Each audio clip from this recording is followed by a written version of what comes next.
Hello friends, कैसे हैं आप सब। होप आप सब बहुत अच्छे होंगे और सब इंजीनियर की बहुत अच्छे से तैयारी कर रहे होंगे और आप सभी लोग सब इंजीनियर बने ऐसा सपना देख रहे होंगे, है ना। आई होप आप सबका सपना पूरा हो जाए, आप लोग सब इंजीनियर बन जाएं और आपकी तैयारी, आपकी मेहनत रंग लाए। ओके। आप सब लोग सोच रहे होंगे करके सब इंजीनियर में ऐसा क्या पढ़े, ऐसा क्या करे जिससे हम 2 दिन के अंदर अपना बेस्ट दे सके, है ना। तो मैं आपको थोड़ा सा पैटर्न बताना चाहूँगी करके सब इंजीनियर में बेसिकली पेपर किस टाइप का आता है, किस तरीके से आप उसे पूरा अच्छे से सॉल्व कर सकते हैं। ठीक है, तो बेसिकली ये पेपर 200 मार्क्स का होता है, 200 क्वेश्चंस होते हैं, मतलब पर क्वेश्चन 1 नंबर का होता है और उसमें 2 डिवाइडेड होते हैं, मतलब 100 अलग 100 अलग। 100 क्वेश्चंस जो होते हैं वो इस प्रकार के पैटर्न पे डिपेंड करते हैं और 100 जो है वो आपका जो ब्रांच होगा पर्टिकुलरली, जैसे इलेक्ट्रिकल ब्रांच के हैं आप, सिविल ब्रांच के हैं, मैकेनिकल के हैं, तो जो भी आपका ब्रांच है उससे रिलेटेड पूरे 100 क्वेश्चंस होंगे। ओके, तो पहला 100 जो है वो मैं आपको बता देती हूँ। जनरल नॉलेज होगी उसमें 15 मार्क्स की, जनरल हिंदी होगी 15 मार्क्स की, जनरल इंग्लिश होगी 14 मार्क्स की, जनरल मैथ्स होगा 14 मार्क्स का, जनरल रीजनिंग होगी 14 मार्क्स की, जनरल साइंस होगा 14 मार्क्स का, जनरल कंप्यूटर नॉलेज होगा 14 मार्क्स का। ठीक है, अब ये बहुत जनरल सी चीज़ें पूछते हैं, मतलब बहुत ही बेसिक, इतना बेसिक होता है करके आप कभी कभी कंफ्यूज हो जाते हैं करके आपका आंसर सही है या गलत है। आपको वो चीज़ें पता होती है, यू नो दैट, आपने वो देखा है, समझा है, जाना है, सब कुछ पता है, लेकिन फिर भी आप गलत करके आते हैं। प्लीज़ अपना माइंड यहाँ वहाँ डाइवर्ट मत कीजिए, फोकस कीजिए, आपको पता है वो चीज़, आप उसे कर सकते हैं। So good luck friends. आपको जनरल नॉलेज में एमपी का जीके आता है, टूरिस्ट प्लेस पढ़िए, कैपिटल्स पढ़िए, हमारे मिनिस्टर्स कौन हैं ये इसके बारे में पढ़िए, कौन गवर्नर थे, कौन क्या हैं, इसके बारे में थोड़ी बहुत जानकारी रखिए। ठीक है, जनरल हिंदी पढ़िए, संधि समास पढ़िए। ठीक है, और जनरल इंग्लिश, आपको थोड़ी बहुत इंग्लिश तो आती ही होगी। जनरल मैथ्स पढ़िए।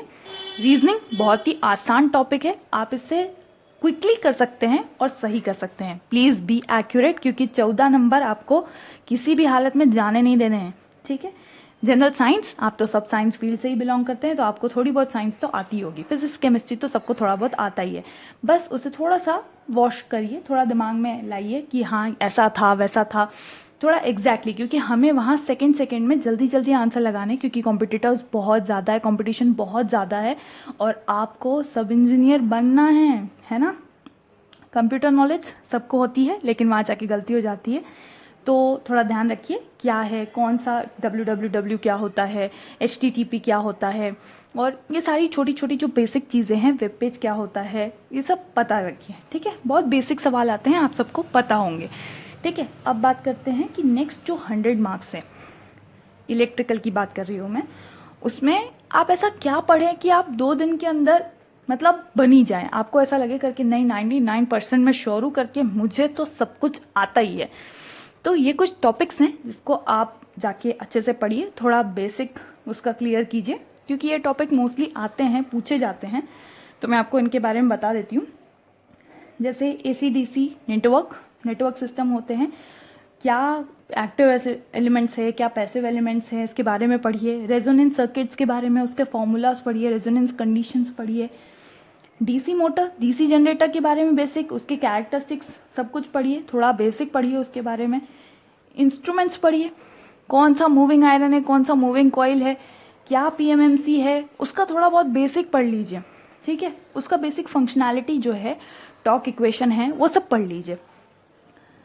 बेसिक यूनिट्स के बारे में पढ़िए, किसकी यूनिट क्या है आपको पता होना चाहिए, फ्लक्स क्या है, वेबर किसकी यूनिट है, ये सब आपको बेसिक, बहुत बेसिक ऐसा यूनिट स्पेशली आपको पता होने चाहिए। कभी कभी CGS सिस्टम या ये सब भी पूछ लेते हैं फंडामेंटल्स, ये भी आपको थोड़ा बहुत पता होना चाहिए। ओके, ताकि आप एग्जैक्टली वही निकाल सके जो कि क्वेश्चन की डिमांड है।